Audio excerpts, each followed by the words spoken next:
धार्मिक है जो 4 वेद 6 पुराणों में नहीं, 4 वेद 6 7 18 पुराणों में नहीं, क्योंकि वेदों में तो 1 लाख श्लोक है, 80,000 कर्मकांड, 16,000 उपासना कांड, 4,000 मात्र ज्ञान कांड के श्लोक है, वो भी भौतिक ज्ञान, शारीरिक ज्ञान, इंद्रियों का ज्ञान, आत्मज्ञान का कोई, इसीलिए उनका नाम लिखा ईश्लोक।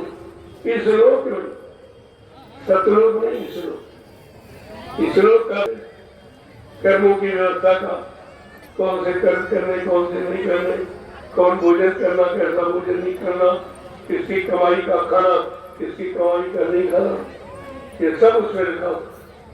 बहुत परहेज है भजन में, भोजन का बड़ा परहेज होता। इसलिए मैंने आपसे कहा अपनी व्यवस्था, सत्संग में आने के लिए मना नहीं, अपनी व्यवस्था में आओ, स्वयं अपना बनाओ और खाओ और 2-4 को और खिलाओ, ये तुम्हारी सेवा हो जाएगी। लेकिन तुम सोचते हो अब वो भंडारा खत्म कर रहे हैं, हम तुमको परमार्थ की तरफ ले जाना चाहते, जिसका खाओगे उसका देना पड़ेगा, जिसकी सेवा लोगे वो भी सेवा आपको देनी पड़ेगी। इतना तुम्हारे पास बजट की कमाई नहीं है कि सबका लेकर अदा कर सको, इसलिए मैं मना करता कि अपना जो भी थोड़ा बहुत करते हो तुम्हारा सुरक्षित और अपना बर्तन रखो, देखो शुद्ध पात्रता, शुद्ध पात्रता पैदा कर। जैसे पात्र में भोजन करोगे वैसे तुम्हारी पात्रता बनेगी। इसलिए मैंने कहा अपना थाली लोटा गिलास साथ, ये प्लास्टिक या शुद्ध बर्तन नहीं, सबसे घटिया किस्म प्लास्टिक लगाई जाती है। जब तुम गर्म भोजन करोगे तो उसका जो अवगुण है उतना है, और लाखों रुपए खराब हो रहे। एक भंडारे में 6 दिन में 1 लाख रुपए का भंडारा, बर्तन खराब हो जाए, पत्थर ये आपका बच जाए, सेवा में लगा दो, परमार्थ बच जाए। तो इसीलिए मैंने कहा इससे बचने के लिए अनुता गिलास आदर्श जीवन बनाने के लिए ये आदर्श में सिद्धांत आपको अपनाना ही पड़ेगा। बगैर इसके अपनाए तुम्हारी बीमारी जाने वाली नहीं है। नहीं समझोगे तो परेशान हो जाओगे, मान जाओगे तुम्हारा कल्याण हो जाएगा।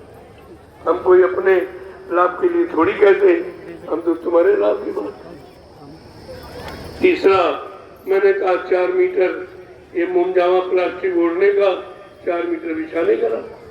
पर से बारिश आई, अपना ताल लिया, ओढ़ लिया, बिछा के बैठ गए। और किसी की सेवा जब लोगे तो तुम्हारे इसी पुण्य कर्म से कटौती हो, इसी भजन से और परमात्मा सेवा से कटौती हो जाए। तो जब तक तुम यहाँ से जाओगे लीप बहुत बराबर, इतनी सेवा नहीं कि उसी सेवा ले लिया तुझे।